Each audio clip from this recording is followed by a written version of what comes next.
What's up, guys? Welcome to the first ever episode 74 of the Kinda Funny Gamescast. As always, I'm Tim Gettys, joined by the coolest dudes in video games, Colin Moriarty and Greg Miller. Lola's over here too, Lola-ing around as she does. Lola around. Lola gagging. Lola gagging? Lola gagging. Gotcha. Yeah, sounds sexy. It does sound. Yeah, does it? Yeah, yeah, I'm with that. Anyways, this is the Kinda Funny Gamescast. Each and every week we get together to talk about video games and all the things we love. You can find it over on youtube.com/kindafunnygames, where every Monday through Thursday, a topic's broken out. And thanks to you, we're now over 200,000 subscribers. Yay! Thank you. Thank you. Thank you very much. Yeah, E3 was awesome. Got a lot of growth there. Put out a lot of videos. 65 videos. Oh, doctor. They all performed really well. You guys They seem to like surprised them. you. It was surprising how well they performed.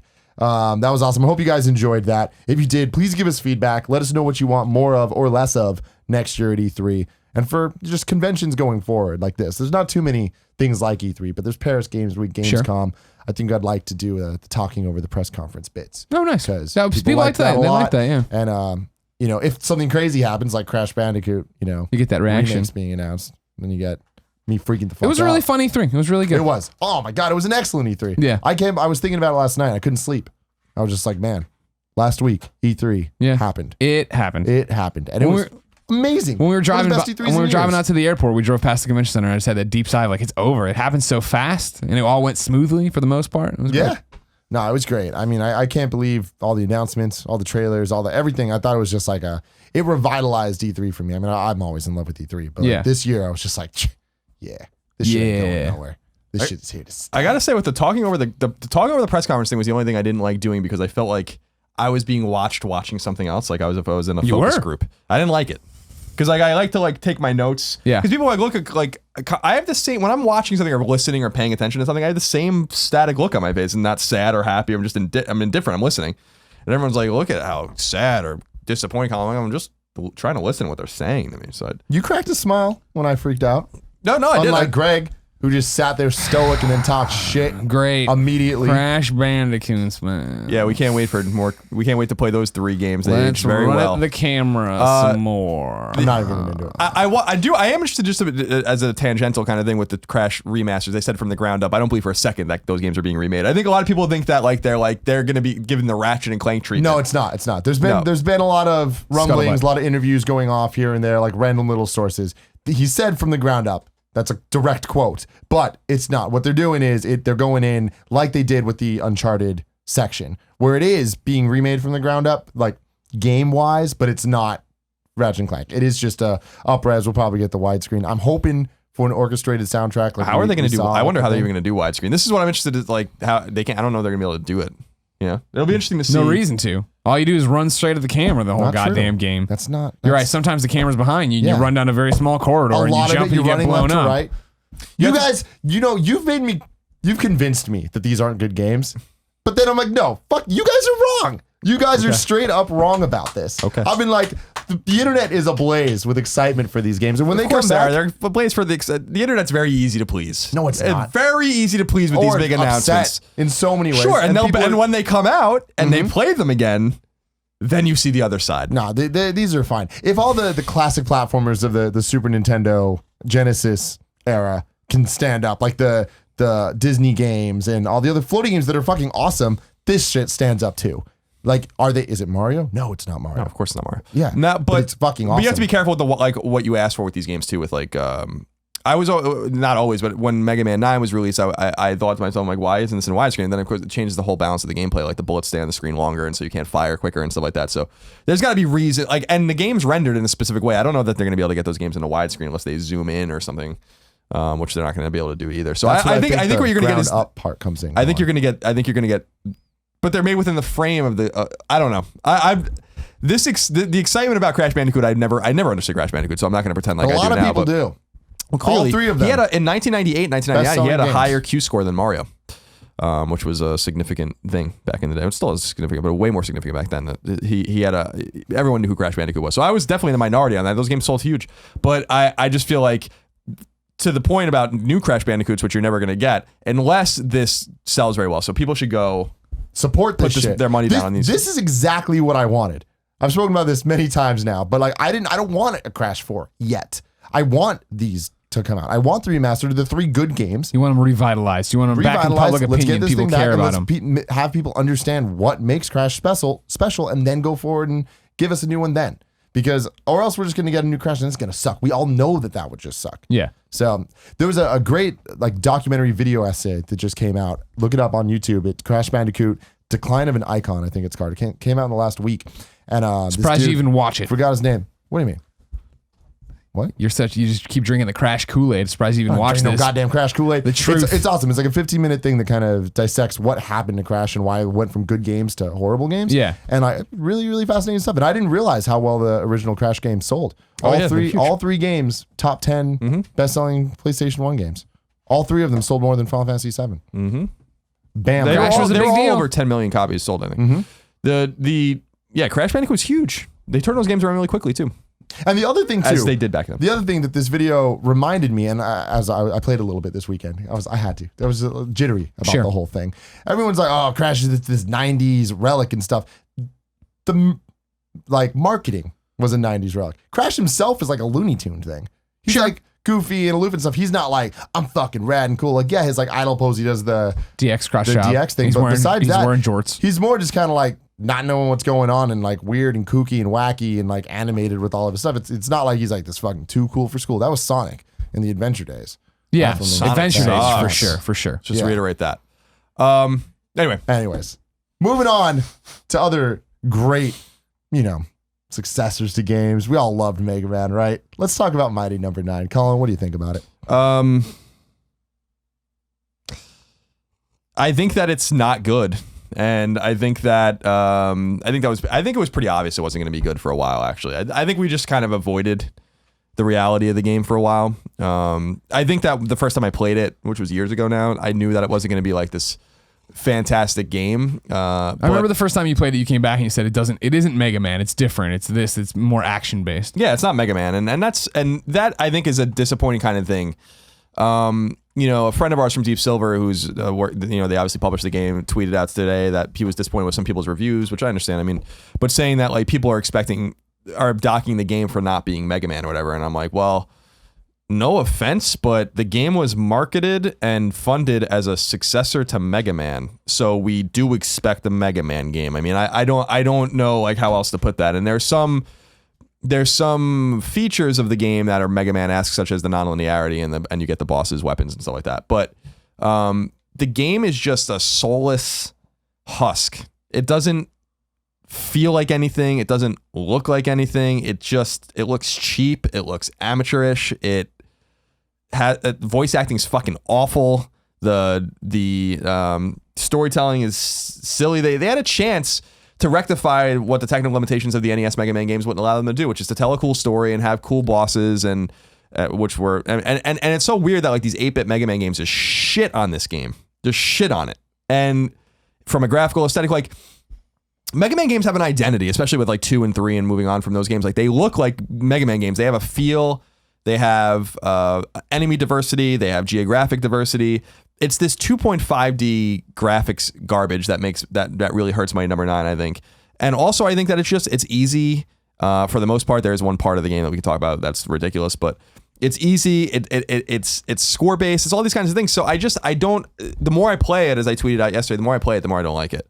I never liked it beyond the mere act of playing, because I think there's a good gameplay hook there. I just don't understand how this is Mega Man. I don't understand how this is a successor to Mega Man. I don't understand how this was funded to scratch the Mega Man itch. It doesn't. Colin, you just got Tony Hawk Pro Skater 5. Yeah. I didn't think it would happen. Usually it's me that, wants these games that we all know are going to be bad to be good, but yeah, this time it's you. How does it feel? I mean, it feels bad because man, because that's what I was saying on Twitter, and I had reflected to a few people where I'm like, this is it. Like I've kind of come to accept this is the game. This is the game that they worked on for years.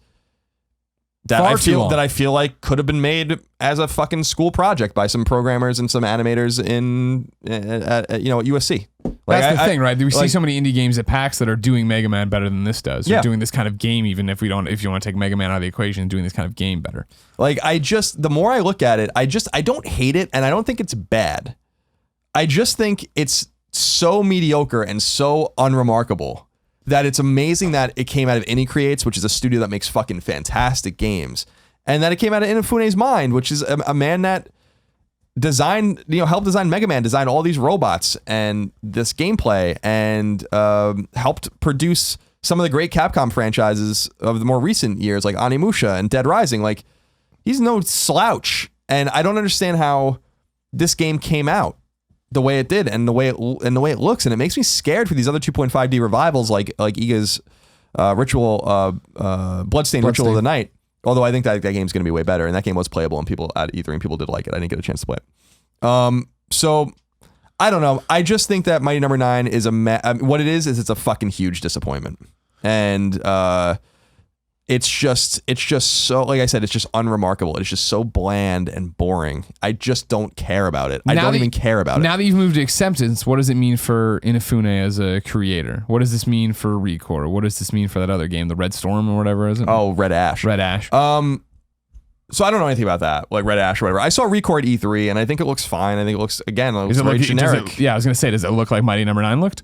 Yeah, in a way. I mean, it's different. It's an open. No, I don't mean does it look. I mean, does it actually look? I mean, like, are you getting the same vibes of this? Yeah, isn't going to be a great game. I mean, they're only charging $40 for it, which I am pretty sure was not their intention the entire time. I think that maybe it was, but I doubt it.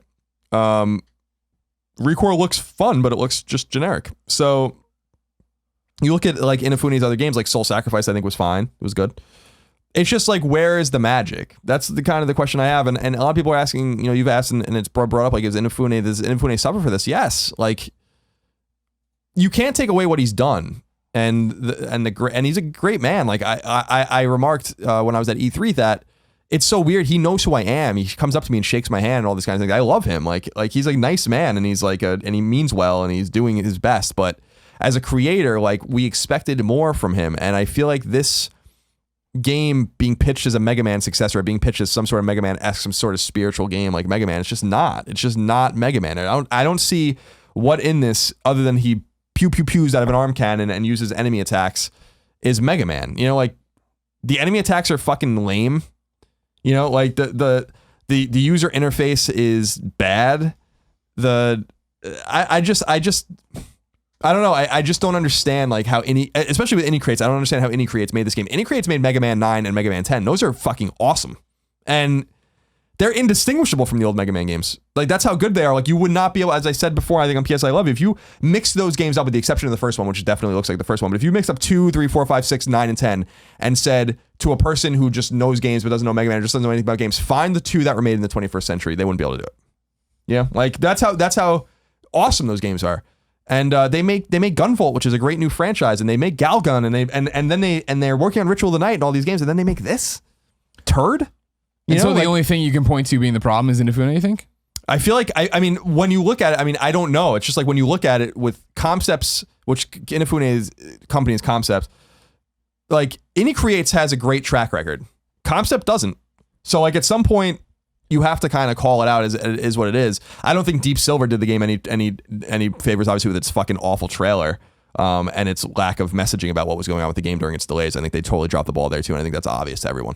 But the game is the game, and it's going to sell or not based on the merits of the game, and it's word of mouth, and it has bad word of mouth, and it earned it. It's not bad. Like I said, the gameplay hook there is cool. The idea of shooting enemies and then quickly dashing through them to gain multipliers or whatever, and keep killing them or whatever. It's cool. It's a nice idea. I just don't get it. Like, I feel like there's like 10 different enemies in the game. I feel like there's like no enemy diversity. I feel like that everywhere looks the same. It looks empty and static. These 2.5D graphics suck.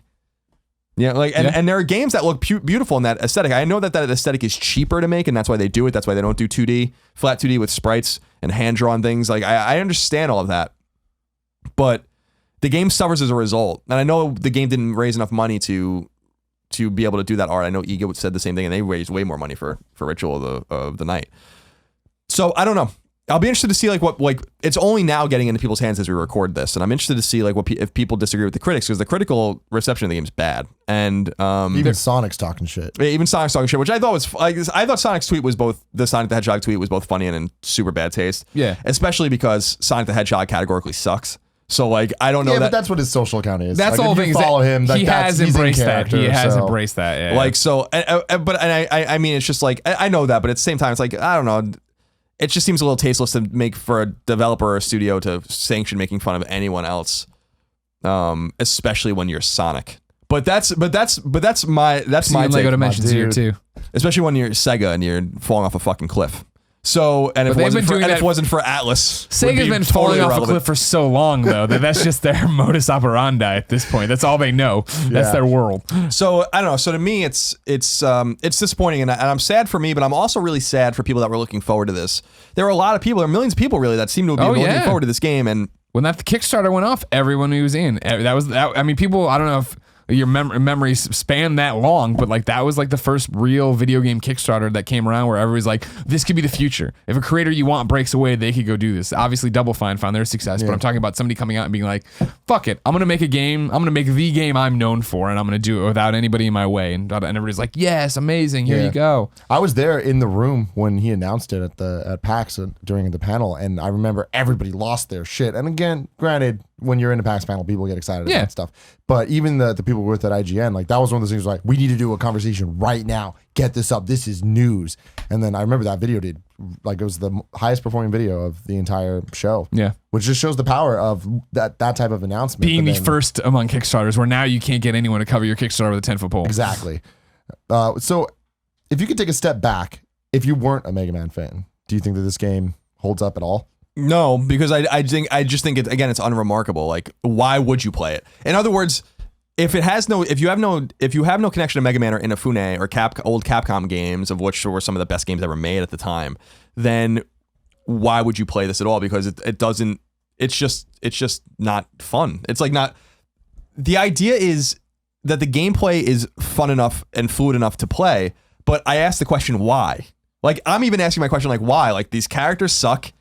Beck sucks, like Call sucks, the doctors suck. Like there's just no heart and soul. The game doesn't have a heart and soul. So as fun as it is to play, it's like playing. Like, I love Civilization because it's fun to play, and there's like these reasons. And I know it's a jump for a PC strategy game, but there's like this huge reason to play the game, to learn it, to like understand it, because there's like all of these different threads that make it worth playing. But when you jump into Mighty Number 9. The only reason you would play it is because Inafune made it. Otherwise, I don't feel like, and again, I don't want to say the game's bad, because I think that like bad games speak for themselves, and I don't think this game's bad. I just think it lacks everything that makes a game good. It's just mediocre. It just exists. It's just there. And Inafune can do better, and Any Creates can definitely do better. Back to my point that Deep Silver is filling that void that THQ left. Of like, here are all these mid-tier games that you have no real reason to care about, but they're there. Homefront. Mighty Number 9. Yeah, like I only played Mighty Number 9 a couple stages, and I thought it was fine. I thought it was fun, and I was excited to see the whole game. I was excited to get back into these Robot Master type enemies and like to get the lore and really learn about the world and stuff. But if I had Deep Silver only got involved with the game late, and if I was playing the game, and if I had access to the full build and I played the game, I'd be like, no way in hell are we publishing this. So like, I don't see what they were seeing or what they thought like this game was going to be. Maybe there's just a lot of money to be made. Again, the game was paid for. Just the ability to work with Inafune. Yeah. People are going to buy it out of morbid curiosity. Mega Man fans like you had already pre-ordered, they were in. Yeah, so I feel it's hard. It's like, it's hard because there's no game I wanted to be great more than this. And this tells me that we need to take a step back from our nostalgic points of view about that. If we're going to get these new games, they need to be done right. They need to be done the right way, or they're going to ruin how we feel about the games to begin with. And I really feel like Any Creates and Capcom nailed it with Mega Man 9 and Mega Man 10, of which Inafune produced those games. So the troubling thing to me is like Inafune, and I don't presume to know the ins and outs of his situation in Japan and his situation. It seems like he burned so many bridges and obliterated so many mores of the Japanese gaming culture and the way Japanese games are made, that it's like, is he able to now go back to a publisher? Mm-hmm. And like, would Capcom take him back? Like, could he get his $20 million budget to make a real Mega Man game? Could like these fences be mended so we can get the Inafune that we know and love? And perhaps like that's what he needs to be under that umbrella? Or is he like Persona non grata? Yeah, exactly. Is he like, does he have the scarlet letter now because he did all these things and people wanted to see him fail? And I wonder if people in Japan are happy that Mighty Number 9 is not good. You know, and I don't mean the gamers, I mean like the people in the industry, and maybe some gamers who felt like he scorned them and their way of doing things. So there's a lot of like deeper questions than just the game, I think, with Mighty Number 9 about like where does Concept go from here. Red Ash was a failure in terms of like getting I think the anime Kickstarter was like all mixed up and fucked up like in there, and the way they're getting, like there just seems to be a lot of confusion about where Inafune and Concept stand, and I think Mighty Number 9 is emblematic of that confusion, because Mighty Number 9 is in of itself a confused game that doesn't know if it wants to be Mega Man or not, and it dips its toe in the water, and that's fine. But dude, you know what we want, so just give it to us, or don't pretend that you can. That's all. That's the long and the short of it. And for the fun, fluid, score-based gameplay and all that kind of stuff that's there's no reason to play it. It's like playing on a gray screen with nothing interesting, you know? And I do want to say, one of the worst design parts of a game I've seen in a long time is in Mighty Number 9 late in the game, and I was talking about it a little bit on Colin and Greg Live. And I'll go back to it. I'm just like, fuck this, and I just started playing Grand Kingdom instead, because it's just a way better game. You get to this point in a Robot Factory like late in the game. The game's not. Some people are complaining that the game's hard. I don't think the game's hard at all. Like, by the way, I think that like one of my complaints about Shovel Knight was that it was too easy. This game's even easier than Shovel Knight. So I don't know. Like, I think people are just losing their chops a little bit. But there's one part of the game. Oh, you never had them. There's this one part of the game where I was like, where the difficulty spikes from nothing to extraordinary, and it's obnoxious. And so there's a part in a factory where you have to use the dash ability over these like insta-kill pink spike things, where you drop down, then zoom right, drop down, zoom left, drop down, zoom right, and get out of there, or whatever. And I actually did it once, and then I beat the boss, and then I died after that, so I had to go do it again. But sounds like a terrible checkpoint. But there's no checkpoint there. Like, you have to go back like 2 minutes before that or whatever, which is not fine. And what's so weird, because Mighty Number 9 is like super fucking generous with checkpoints and lives and power-ups and like the E-Tank type things they have in there. Like, it's just like the game like wants you to beat it. And so the idea of the game is moving fast. Gotta move fast. Right? Gotta go fast. Yeah. And the idea is going fast. So there's this part of the game, like, so the mighty numbers, the Mighty Number 1 through 8 are the enemies that you beat already. And they're your friends. Like, you reprogram them and they become your friends. And they appear on stages at various times. And so there's this conversation where you're jumping up, and like 3 of them are talking to each other, and 2 of them are in the background, and they're like chattering or whatever, and everything's fine. But you're moving fast. So by the time you get to the point where you're supposed to drop, there's the Avu, Mighty Number, whoever the fuck cares, is like over the screen, and he's blocking you. And since he's talking to you, he stays over your character model as he's talking to you. You just want to move, and then there's black boxes with text on the bottom and all this kind of stuff. And I'm like, so am I supposed to just sit here for 20 seconds on a speedrun waiting for this to pass? Or am I supposed to be able to see through the fucking character and then through the boxes of text so that I can do this part, which I'm going to die because you're distracting the shit out of me? I was like, who designed this? This is awful. Like, I was like, this is just stupid. Like, why is this happening on screen at this fucking pivotal moment in time when I'm trying to beat the game quickly? And you're challenging me with a huge ramp up in difficulty. I was like, this is super symbolic of what the fuck is going on in this game. Who designed this? Dumb question. You can't turn it off. Is it one of those things for speedruns you can go into the menus? I don't know, man. I have no idea. It doesn't matter to me. Like, the point is that I'm playing the game, my normal first playthrough, trying to just beat it over and over again. You get really good at that part before that because you're doing it 20 fucking times trying to get through that part. And these characters are on the screen bombarding you with fucking sensory overload. Mega Man. Yeah, and it's like, I'm like, who designed this? Yeah, we got this is bad. You know? Yeah, maybe if you play EX mode or something like that, they remove all that stuff. The point is that like no one's gonna play that their first time through, and you're gonna fight, and you're gonna encounter this thing, and you're just gonna be standing there waiting for them. You're gonna figure out after 1 or 2 times that the character's literally hovering over you because he's talking to you. It's like, who designed this? You know, and that was that to me is that was when I was like, fuck this. I'm putting this down. I don't even like. And people were telling me like, don't you always say don't be up a game's ass. You don't have anything to prove. And I'm like, I need to beat this game. You know, like to just see it through. But the fact that they have ambitions for a sequel and stuff like that, like, yeah, good luck. You know, like you better blow this entire game up and do it all over again if you want to have any chance of having a sequel that anyone cares about. Because it's wrong on almost every level. It's just too bad they can take that gameplay and put it in another game with different, and there would be expectations would be different, but our expectations are totally set. If we have a problem, as the insinuation has been that we are expecting Mega Man, then that's your fucking problem because you are the one who promised us a Mega Man successor. Yeah, and we are not getting it. So yeah, I'm pretty pissed about Mighty Number 9, but I also am conflicted about it, knowing Inafune as a man. Not that we're friends or whatever, but knowing who he is, knowing the content of who he is, and like how funny he is, and how kind he is, and all those kinds of things. It's hard to say like you fucked up, but I don't know who else's problem would be. I don't think any creates is the problem. You know, like I don't know about that. So we'll find out when Bloodstain comes out and Galgun and all those kind of games, and we play them. And if they're bad, then they're bad. And well, we know. Galgun's gonna be Galgun. Yeah, but I'm giving this girl an orgasm with a gun. That's the game. Game of the year. So anyway, if it's not expensive, so if you have a morbidly curious about it, then more power to you. But that's definitely a game that'll be on a discount sale in no time. Oh my god! So hold your horses on that one. Yeah, and it's on like every system ever too. So yeah, and to their credit, they wait for that PlayStation Vita version. Yeah, which we haven't gotten. And to their credit, he is taking a lot of the blame. I mean, they did what was supposed to be a celebratory kind of stream that he seemed super dejected and sad and was saying like, people blame me, it's my fault and all this kind of stuff basically. I'm paraphrasing. But Kotaku's got it all broken up. You guys can go read it there or Polygon. I mean, Scoops. It's sad. Ultimately it's sad. So, hopefully if they do a Mighty Number 9 too or whatever they call it, it's way better than this. But this game in no way, shape, or form deserves a sequel. Not even close.